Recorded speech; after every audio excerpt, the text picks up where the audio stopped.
exactly what we wrote about, and that is toothless. Is the enforcement mechanism toothless, Mr. Secretary? No, those are silly comments.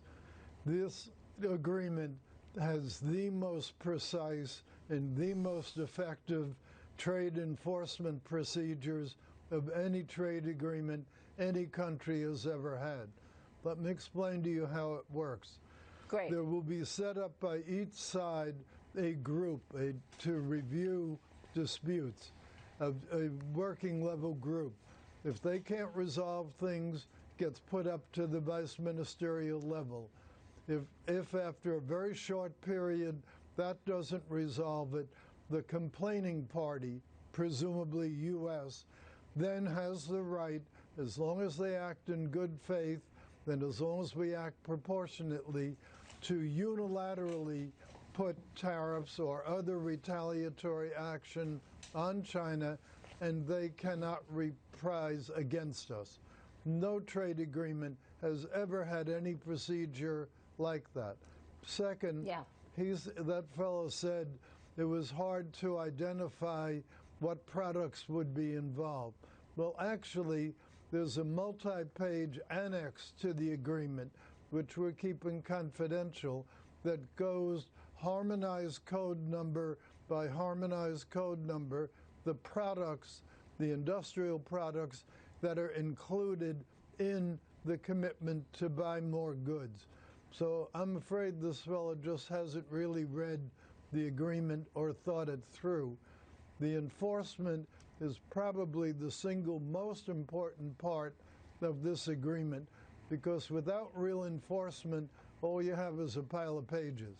Yeah, absolutely. And we've seen China break promises before, so that enforcement, I know, is very important to your team.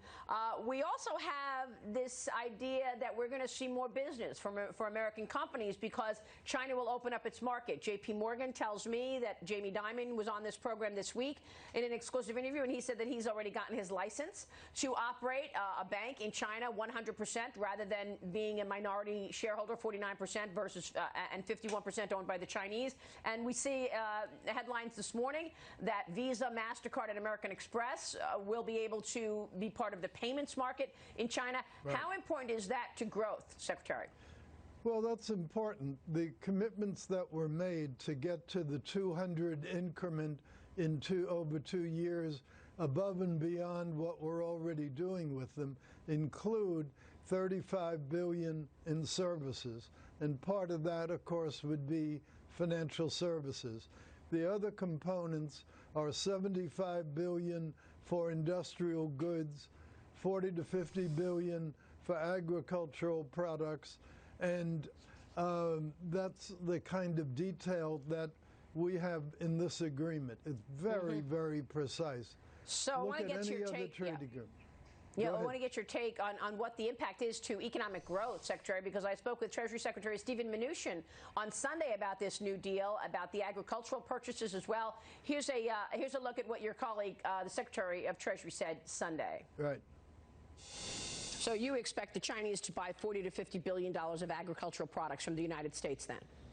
I do. Let me just say it's $200 billion of additional products across the board over the next 2 years, and specifically in agriculture, $40 to $50 billion. So this is a big opportunity for our farmers, and I think some people have questioned whether they can produce it, and the President said they're going to go out and buy more land and produce plenty of agriculture.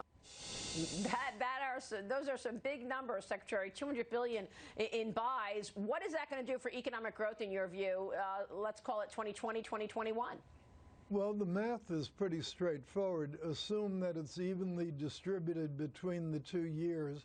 That would be $100 billion a year. That's 0.5% on our total economy. So anybody who thinks this is a trivial thing just can't add and subtract very well. Half a percentage point is a very big number. In addition, we'll shortly have the U.S.-Canada-Mexico deal, and that's going to add as well. So whatever lingering fears anybody might have had about a recession, it's very hard to imagine a recession occurring in the face of these two trade deals.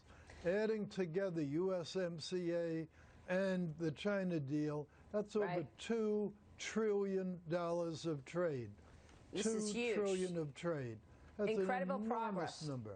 Secretary, we were just talking with Senator Joni Ernst. She said that the Senate will pass and vote to pass the USMCA today at 11 a.m. And then we spoke with Senator Lankford, who said it's going to be on its way to the president's desk by 12 noon today. So a couple of questions on USMCA. Do you expect it to be signed into law by the president within the next week, given the fact that we're expecting passage in the Senate in just a couple of hours? And beyond that, what's the next important trade deal that you want to handle? I know that you've been in talks with India, but the president has also mentioned Europe quite a few times. Well, think about it this way. Our negotiating position with the next party is much stronger now that we have both the phase one with China and USMCA, because that solidifies our base, that takes any pressure off farmers, takes any pressure off the industrial side, takes pressure off the financial side. So we're much stronger prepared for whatever is the next negotiation. Commissioner Hogan, the trade negotiator for the European community, is in Washington this week. We have some meetings scheduled this week, and so there'll be some discussions starting. But our trading position is infinitely better already just because of these two deals. Yeah, I can see that. Let me ask you about taxes, Secretary, because National Economic Council Director Larry Kudlow telling Fox Business yesterday that there are plans for tax cuts 2.0. Watch this. The President directed me to produce what we're calling Tax Cuts 2.0. It will be published sometime during the campaign as a message for future Trump economic growth policies, particularly emphasis on the middle class, in his second term. I don't want to do any specifics because there are no specifics, and we're pulling it together. Are we going to see plans for lower taxes this year, 2020, Secretary? Well, that's one of our objectives for the second term, because we've already seen the very strong results of both deregulation and tax cut in the first term. We've learned some things about it. There's some fine-tuning that could be done, but directionally, we're moving toward lower taxes, especially lower taxes for middle income and below people. All right, we will leave it there. Secretary Wilbur Ross, it's great to see you this morning, sir. Thank you. Thank you, Maria. Good to be on with you. And to you. We will see you soon. And we'll be right back.